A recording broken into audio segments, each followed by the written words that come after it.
Let me tell you my secret. Many years ago, after I was saved, I wanted to preach to people. I didn't understand what it will take. And God showed me a revelation. I saw multitudes of people.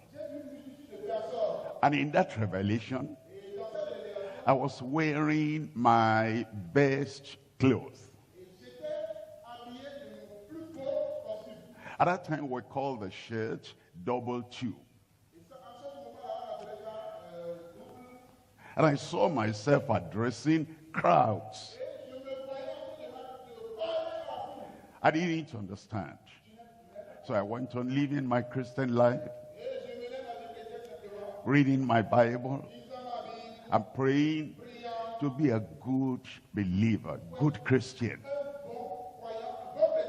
All of a sudden, there were many other Christian activities I concentrated on. And I was glued to them. And nothing could take it from me, or take them from me. But all of a sudden I saw that all those activities I was into,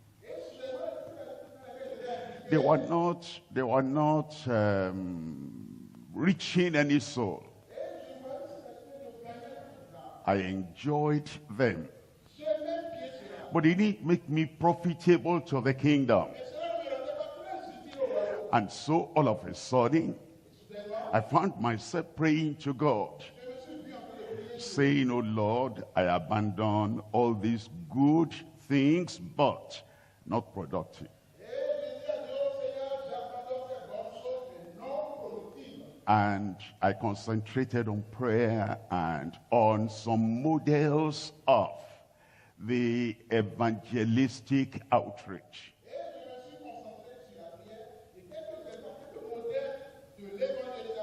I had studied mathematics at the university. And I know how I studied to make a first class in mathematics in my first degree. So I came across one book, Healing the Sick by T.L. Osborne.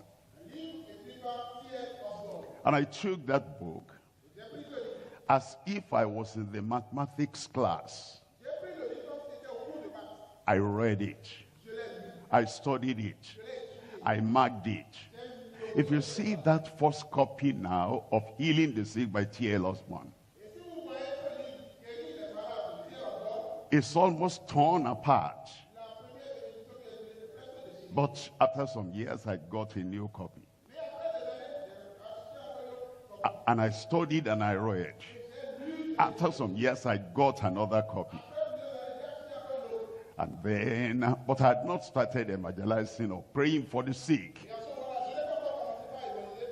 Then some of the Bible study members in our Bible study then, they will see me at the university because I was still lecturing. They said, "Good morning, sir." I said, "How did you know me?" He said, "I came to the Bible study. And I was very sick. And while you were preaching, just teaching Bible study, I got healed." I said, "What?" I said, tell me the truth." He said, "True." Another time, somebody came to the Sunday service. And I was praying. And then I had myself saying what I didn't plan to say. I said, "That woman there with the evil spirit, I command the evil spirit, come out there." And the Lord opened the eyes of the woman. She had been having demonic spirits controlling her life for 18 years. And the Lord opened her eyes and the spirit came out. But when it came out, it stayed in one place. I didn't see anything. And I didn't plan to say what I was saying. I said, evil spirit, keep on moving, don't stay there. I said, go out of that place. The members of the church, they'll be wondering, what's he saying today? But the Lord opened the eyes of that woman, and that spirit kept on moving until it went out. And they said, don't come back here.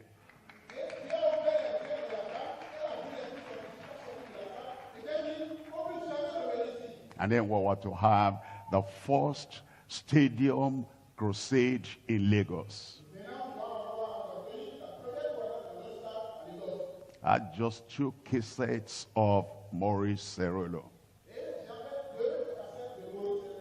And for weeks before that crusade, I was listening to those 2 messages of Maurice Cerullo. I'd listen in the day, I'd listen in the night. I put the message there, and while I'm sleeping, it's still playing.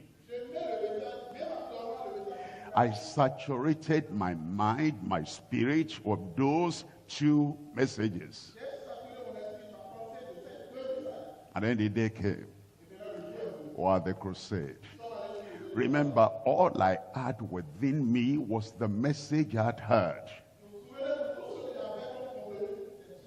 And the only way I can think is on the message I heard. So we got there. I want to pray. I made the altar call. The people responded. I was not to pray for the sick in a way I had never done. While we were praying, we had not said the final amen. I was still praying and praying and praying. Oh Lord, heal the sick. At the middle of the prayer, a woman, a mother began to shout. What happened? Her son, a boy, did not have any bone in one leg, only flesh. And he had one good leg and one flesh rubber leg. He will use one stick and wind the flesh that had no bone. He would wind it around that stick. In the middle of the prayer, he threw away the stick. God created bone in that leg. I was still praying, and the boy began to run and to jump on both legs with bones. When we finished prayer, that woman jumped, that woman cried, that woman laughed, that woman danced, did everything to say, God, emebe you.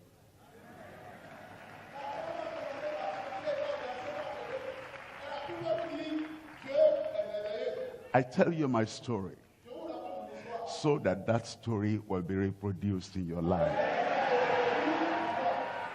Don't think you cannot. You can. You will. Your own day has started today. Today, we're not going to preach, talk much. Take all these messages you have heard.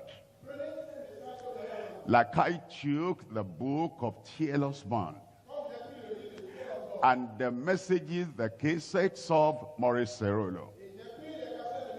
And I listened and listened and listened. And all that is said in those messages, they were transferred into my heart. Get the messages. These ministerial messages, professional messages, listen to them. Don't worry whether you get anything in your own mind on them or not. Just listen. Because our children, when they are born, we don't send them to school when they are 1 month old. They stay with Papa and Mama. And Papa and Mama, they are talking together. And the child is just listening.